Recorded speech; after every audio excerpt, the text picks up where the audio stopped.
Selamat bertemu kembali bersama belajar statistik dengan mudah bersama Siono Dwiwaloyo. Oke, kalau video ini dirasa bermanfaat, silahkan subscribe, atau like, atau share pada teman-temannya. Kalau ada yang kurang, silahkan untuk dikritisi untuk bisa mendapat penyempurnaan. Baik, kali ini kita akan belajar atau mendiskusikan tentang pengujian hipotesis dua parameter populasi atau dua populasi. Baik, jadi misalnya ya, ada populasi. Ini populasi yang pertama, ya, dengan parameter mu1 dan mu2. Kemudian dari populasi pertama diambil sampling, ya, yaitu sampelnya N1. Oke, dengan statistik X1 dan S1. Lalu dari populasi kedua yang independen, dari populasi pertama, saling bebas, parameternya adalah mu2 dan sigma 2 untuk standar deviasinya. Dilakukan sampling sebanyak N2 sampelnya. Ya, statistiknya X2, ini X2 bar ya mestinya. Dan standar deviasinya S2. Kita ingin tahu ya, apakah mu1 sama dengan mu2? Gitu ya. Atau mu1 lebih besar dari mu2. Atau mu1 lebih kecil dari mu2. Atau berbeda. Gitu ya. Oke. Maka kita akan gunakan statistik ini untuk melakukan pengujian. Baik ya. Pengujiannya sebetulnya sahabatnya persis waktu pengujian satu parameter. Ya, tahapan-tahapannya maksudnya. Pertamanya letakkan H1 dan H0-nya ya. H1-nya bisa kurang yang namanya one way atau lebih dari ya, one tail ya. Atau tidak sama two tail gitu ya. Oke, ingat kata kunci untuk H1 ya. Kalau ada kata-kata naik, turun, kurang, lebih, berbeda, tidak sama gitu ya, masuk kelompok H1. H0-nya dimaknai dari arti sebaliknya. Kalau H1 kurang, H0-nya berarti tidak kurang. Kalau H1-nya lebih, berarti H0-nya tidak lebih. Gitu. Dan seterusnya. Taraf uji biasanya 5% atau 1%.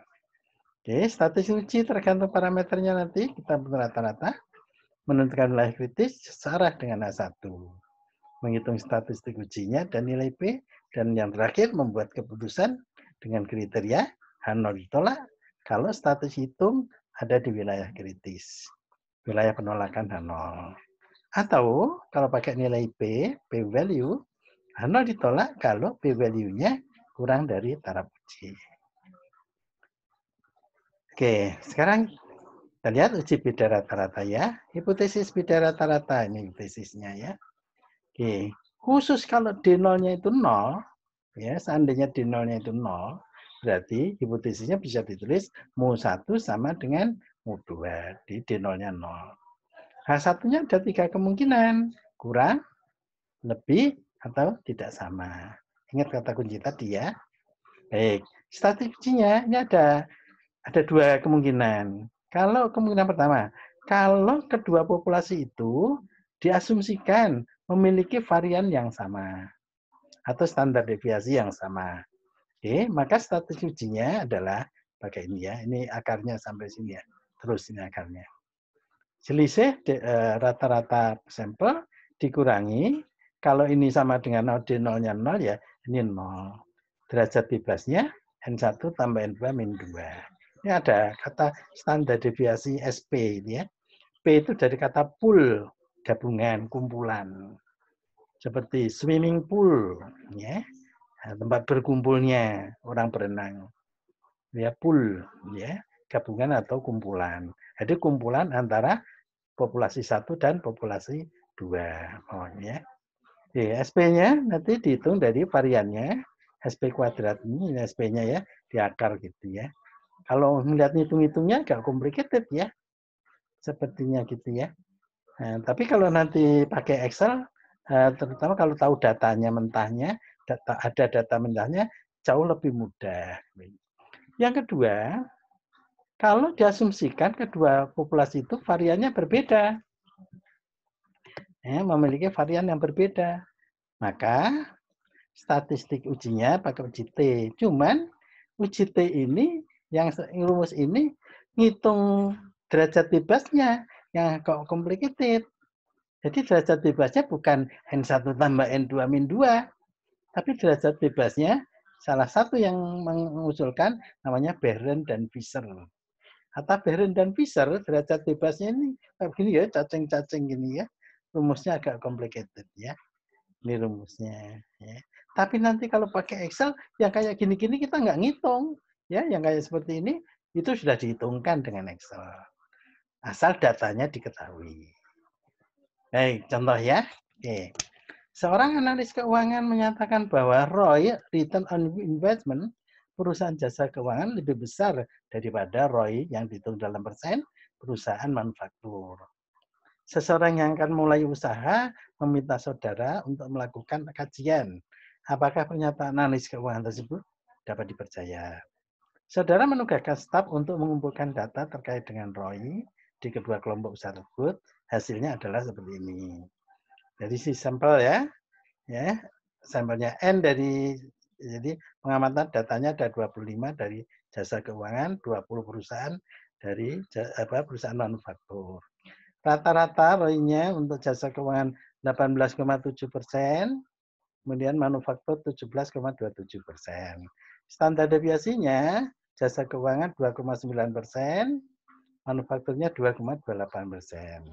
Lalu apa rekomendasi saudara? Maksudnya, apakah pernyataan ini bisa dipercaya? Pernyataan analis keuangan ini loh. Ya, ini ada kata kunci, kita lihat kata kunci ya. Oke, ROI jasa keuangan lebih besar, ini kata kunci. Lebih besar. Oke, berarti nanti ROI, rata-rata ROI jasa keuangan lebih besar. Berarti H1-nya lebih besar. Ya, lebih besar. Ini kita lihat ya. Oke, H0-nya. H0-nya selalu dinyatakan dengan sama dengan lawannya, H1-nya. Ya, rata-rata ROI jasa keuangan lebih besar dari rata-rata perusahaan manufaktur. Ini memaknanya kalau ini lebih besar, ini tidak lebih. Ya, tidak lebih besar. Baik, taraf uji 5%. Oke, asumsinya misalnya kedua varian memiliki varian yang sama.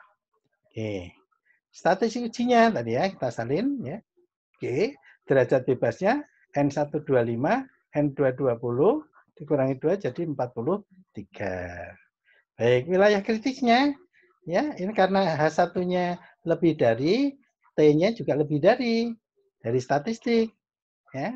Kalau tidak ada tabel, tidak bisa dilihat dari tabel statistik atau dari Excel 5% ya.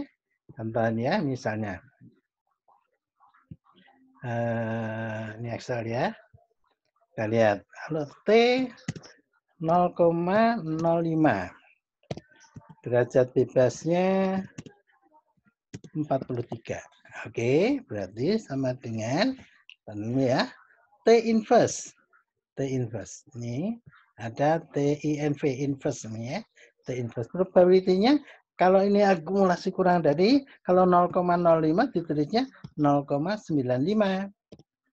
Ya, 0,95 derajat bebasnya 43. Itu hasilnya 1681. Oke, itu cara memperolehnya ya. 1681. Kita kembali ke materi tadi. Jadi T-nya lebih dari ini. Lalu perhitungannya, kita hitung T-nya ini. Tadi diberi informasi, N-nya, rata-rata, standar deviasi. Nah, yang belum dihitung, ini ya, ini semua sudah dihitung. SP-nya, masih ingat ya? Jadi kita hitung SP kuadratnya dulu. Ini SP kuadratnya ya. Oke, kita hitung SP kuadratnya. N1 min 1 kali S1 kuadrat. N2 min 1 kali S2 kuadrat. Dibagi N1, N2 kurang 2. Hasilnya 7013. Ini SP kuadrat. Yang kita hitung SP. Berarti SP-nya akarnya. Akar 7013 2,648. Masukkan ke sini. Berarti T-hitungnya adalah ini. T-hitungnya dapat 1856. Berapa P-value-nya? Kita lihat pakai Excel. Mencari P-value. Ya, mencari P-value. Baik. 1856 ya. Tadi. Jadi untuk T-hitung sama dengan 1,856 tadi ya. Berarti P-value-nya adalah sama dengan gitu ya. 1 dikurangi, ingat karena lebih besar ya yang dicari. Gitu ya. Jadi kalau lebih besar kalau pakai Excel 1 minus ya. T distribution. T distribution nih ada T distribution. Oke, X-nya 1,86 856. Oke. Degree of freedom-nya 43. Tutup kurung, enter. Nice. Sorry. Oh, akumulasinya belum dihitung ya. Oke. Akumulasinya 1. Ya, dapat 0,035. Ya, dapat 1856 ya. 035. Baik, ya. Kita lihat kembali lagi.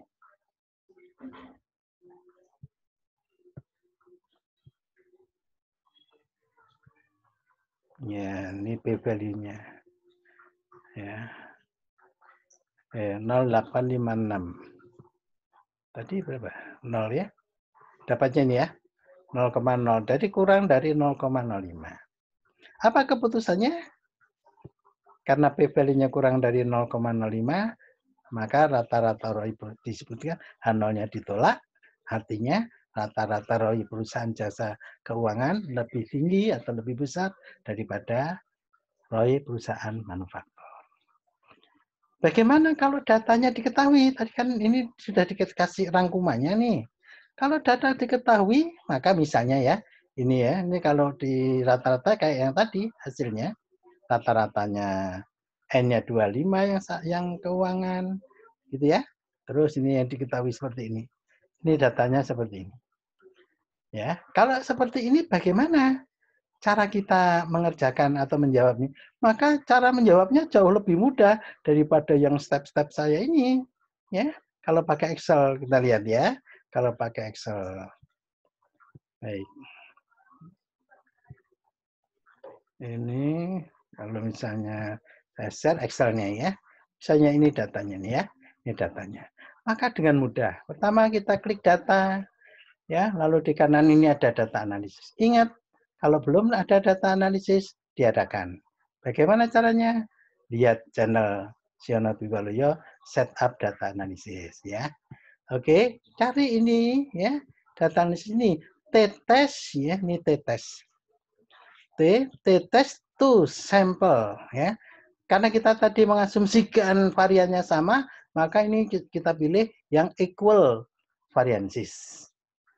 Oke, kita lihat ya. Oke, kita lihat. Caranya, masukkan variabel pertama. Variabel pertama kita masukkan seluruhnya. Terus, ya. Terus variabel kedua. Ini variabel kedua, kita mulai dari awal. Terus sampai variabel kedua. Oke. Hipotesisnya, karena itu tadi hipotesisnya sama, berarti difference-nya 0. Kita tulis 0 nih ya. Labelnya kita klik karena kita tadi memasukkan atau memblok keuangan dan manufaktur itu label. Outputnya misalnya outputnya mau kita taruh di D. Ini di D ini ya, baris 1. Oke, hasilnya selesai semuanya. Oke, dengan cara sangat mudah. Kita tinggal lihat saja P-value. Ingat tadi lebih dari. H0-nya lebih dari 1 till. Maka yang kita cari yang 1 till. Ini 1 till.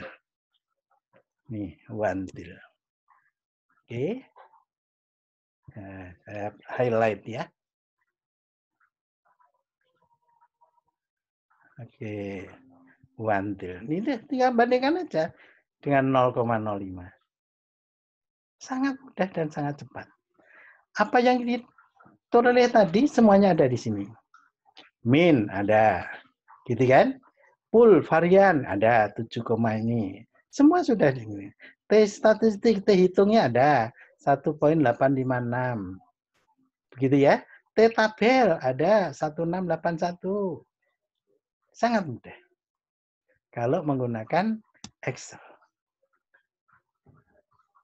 Oke. Kita lanjutkan contoh kedua. Baik. Kita kembalikan. Ini contoh kedua. Baik. Contoh kedua. Ingin dibandingkan rata-rata lama tinggal, satuannya hari, wisatawan mancanegara dari Asia dan Eropa yang tinggal nanti yang berkunjung ke Jakarta. Dari sampel random Wisman, ya, wisatawan mancanegara yang dari Eropa dan Asia dan Eropa diketahui ini ya sampelnya. Pertanyaannya, dapatkah diyakini bahwa rata-rata lama tinggal di Jakarta, Wisman yang tinggal di Jakarta dari Eropa lebih lama daripada Wisman dari Asia? Rumuskan hipotesisnya, lalu lakukan pengujian. Baik, maka data ini kita masukkan dulu ke dalam Excel. Oke, kita masukkan dalam Excel. Ini misalnya dalam Excel, jadi ini ya. Oke, ini tadi pertanyaannya untuk mengingatkan aja. Saya pindah ke sini. Ini dalam Excel ya. Oke, ini Asia, ini Eropa. Baik, kita lihat kata kunci. Kemudian hipotesisnya ya. Ini hipotesisnya. Baik, H0-nya apa H0-nya? H0 ya. Lalu ada H1. Oke. H0-nya. Kita lihat. Kalau H0 mesti sama ya. Rata-rata dari Asia, katakanlah. Sama dengan rata-rata dari Eropa. Lama tinggal orang Eropa. Wisman Eropa. Nah, sekarang kalau ini rata. Sebentar ya. Baik, rata-ratanya ya.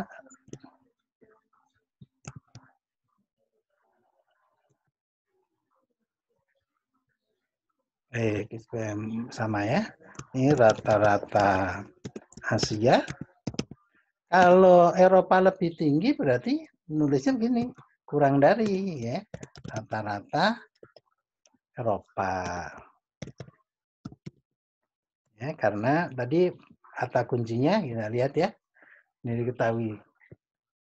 Dapatkah diyakini rata-rata lama tinggal Wisman Eropa lebih besar dari Asia, alias Asia lebih rendah atau lebih kecil daripada Eropa, gitu ya. Kalau alfanya 5%, pengujiannya bagaimana? Langsung kita lihat ya, data, ya, data analisis, oke, to sampel, katakanlah diasumsikan sama, oke, sama, gitu ya, tinggal ini ya sama. Ya, karena tadi sudah digunakan, ini kita ganti Asia. Mau ditukar juga tidak apa-apa. Tapi konsekuensinya nulis hipotesisnya harus ditukar juga. Mana yang duluan gitu maksudnya. Mana variabel 1 dan 2-nya ya. Oke. Ini yang dari Eropa. Oke, Eropa, labelnya diklik ini ya. Outputnya misalnya pengen simpen di kolom D baris ke-10. Tadi D baris 10. Oke. Ini hasilnya. Ya, ini rata-ratanya. Eropa 4,4, ya, Asia 3,1. Ini standar deviasinya. Oke. Kita lihat. Tadi karena kurang dari, ini namanya one till. Jadi P-nya itu one till. Nah, lihat ya. Nah, tambah dikit ya. One till ini berarti. Ini P value-nya. Ya, baik. Ya, saya highlight. Oke, karena p-value, ini p-value-nya, p-value sama dengan 0,0376. 376. Ini kurang dari 5%. 0,05. Oh, berarti keputusannya adalah nih keputusannya. Di H0 ditolak. Apa artinya H0 ditolak? Artinya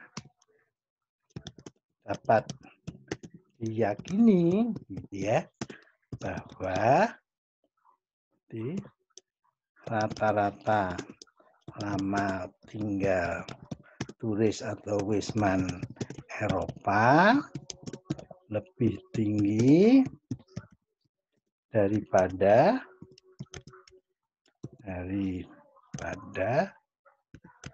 wisman dari Asia. Oke, kalau H0 ditolak, namanya nanti kemungkinan terjadi kalau bisa jadi keputusan ini salah. Ya, kalau ditolak maka kemungkinannya ada kesalahan namanya disebut resiko salah tipe pertama. Kemungkinan menolak hipotesis nol yang benar. Ya. Jadi risiko salah. Berapa risiko salah pertamanya? Peluangnya yaitu sama dengan 0,0376. Di risiko salahnya adalah 0,0376 atau 3,76% kemungkinan risiko salah. Jadi kalau pakai Excel sangat mudah sekali. Kita nggak usah ngitung-ngitung, langsung tinggal membaca hasilnya. Baik, contoh berikutnya. Oke.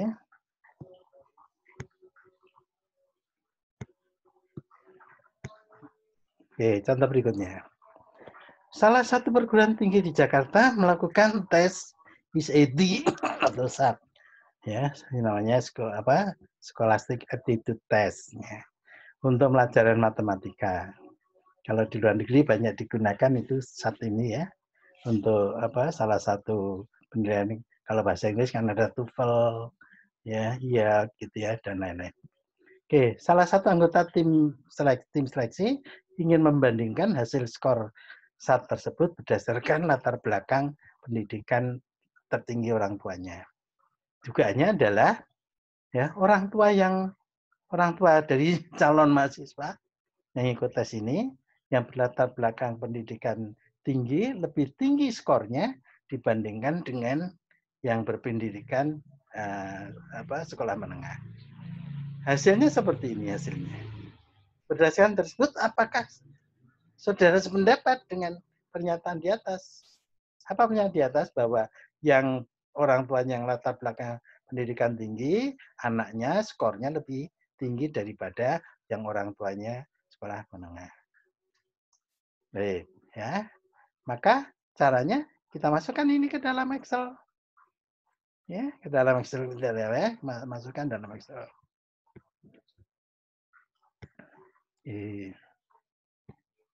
Oke, datanya dimasukkan di dalam Excel.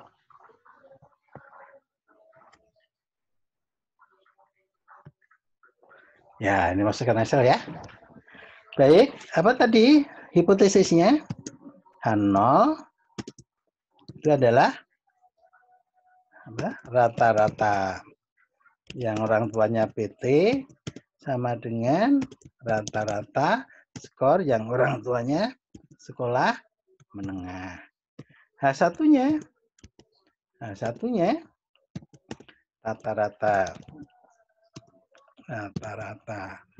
skor yang orang tuanya berlatar belakang PT lebih besar, lebih tinggi ya daripada rata-rata yang orang tuanya berlatar belakang sekolah menengah.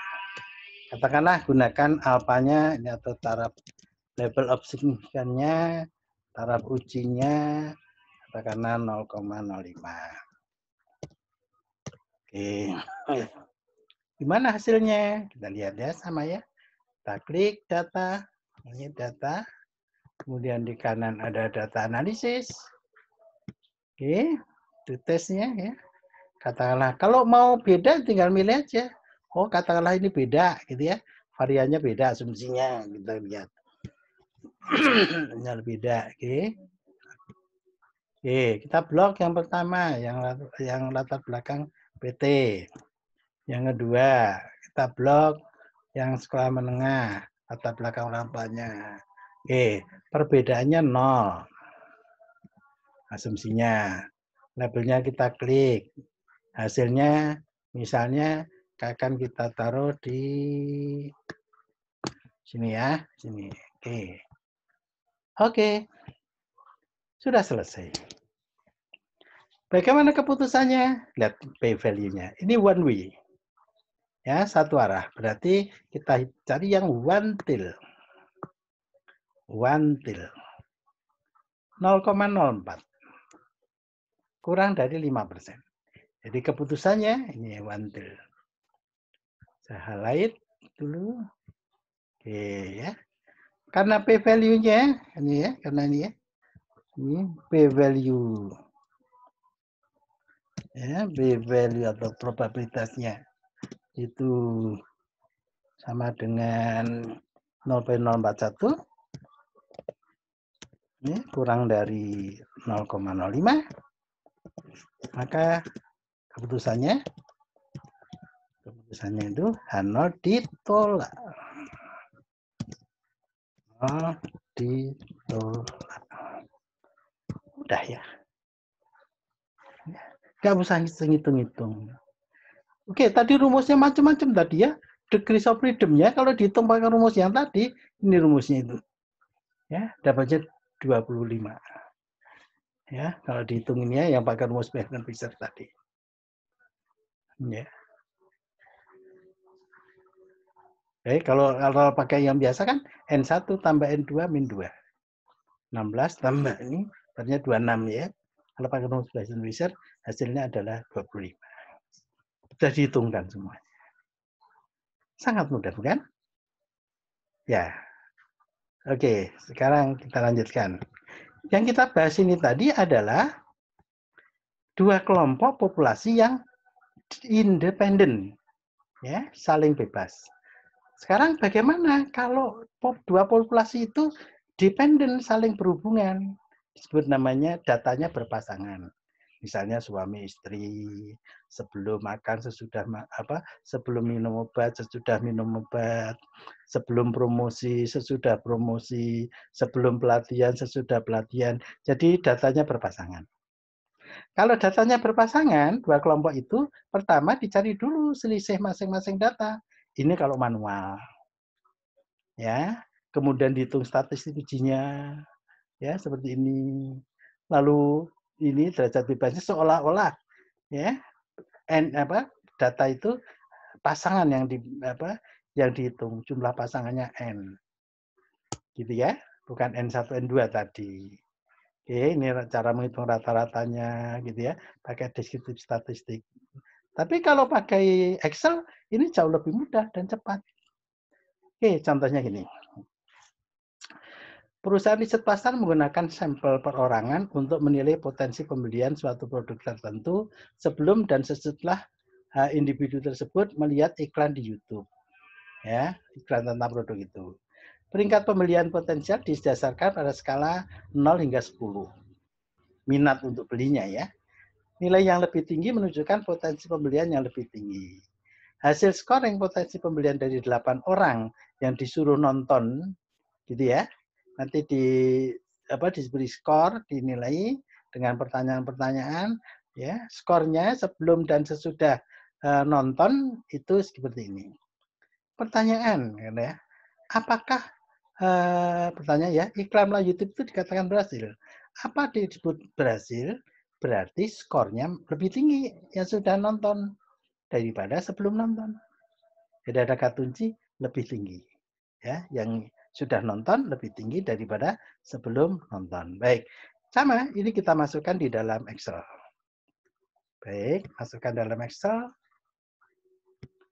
Ini masukkan dalam Excel. Ini dalam Excel ya. Oke, ini sesudah dan sebelum. Sesudah nonton YouTube dan sebelum nonton YouTube. Sama seperti tadi. Dari data, ini data analisis. Tapi kita cari yang pair. Ini ya. Yang pair, yang berpasangan. Oke. Sama ini individu ya, Pak. Sesudah. Ini sesudah. Itu, ini sebelum. Gitu ya. Ini sebelum di blok. Oke, labelnya diklik. Gitu ya. Oh ya, ininya 0 bedanya ya. Nah, lebih tinggi itu 0 bedanya. Misalnya outputnya simpan di sini. Nah, oke. Selesai sudah. Nah, oh ya, tulis dulu tadi ya hipotesisnya. H0-nya. Oke. Sesudah nonton, gitu ya. Ini sesudah, ya singkatnya ya, lebih besar daripada sebelum. Sorry, ini namanya bukan H0. H0 lebih tinggi, ini namanya H1. Ya, ini H1.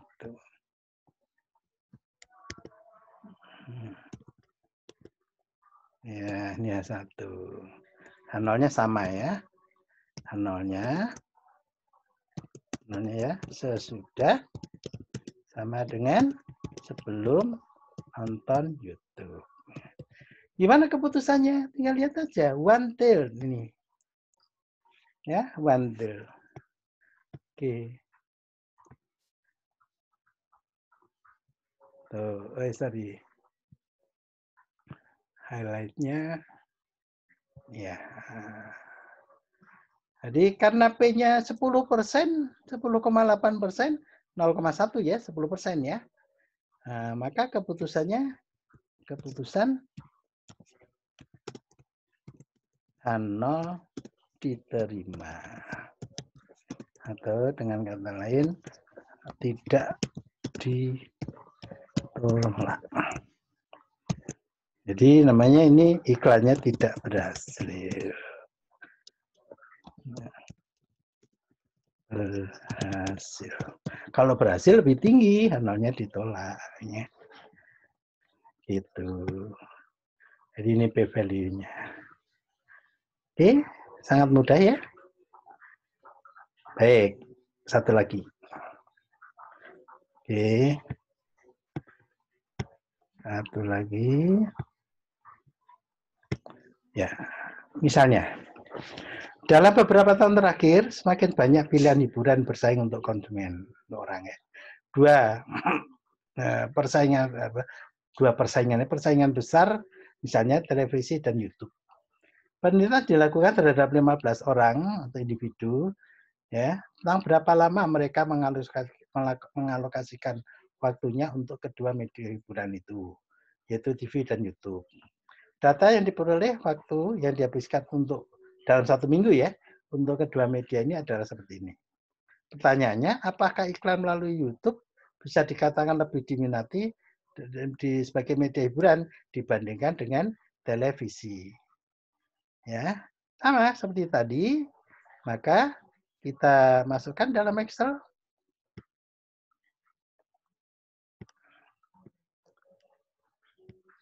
Baik, ini Excelnya ya. Oke. Ya, berarti kita masukkan ini ya, oh ya, H0-nya dulu. Selalu ya, tulis hipotesisnya dulu. Oke, TV sama dengan YouTube. Maksudnya alokasi yang keluarkan waktunya ini sama. H1-nya berarti alokasi yang TV kurang dari YouTube. Ya. Kurang dari YouTube. Baik, gimana p-value-nya? Cara ngitungnya tadi data analisis yang pair ya. Ini berpasangan. Oke, taunya berpasangan bagaimana? Ini orang yang sama ditanyakan berapa. Kalau orangnya ini berbeda, antara yang nonton televisi dan nonton YouTube, bukan berpasangan, tapi yang ini. Yang dua berikutnya ini. Ya, kalau orangnya berbeda. Tapi karena ini orangnya sama, maka ini yang berpasangan. Ya, yang pair. Oke. Pasangan. Ya. Kita blok ini televisi yang duluan. Kemudian label kedua YouTube. Baik ya. Terus ini sama ya, perbedaannya 0. Outputnya misalnya ditaruh di E6.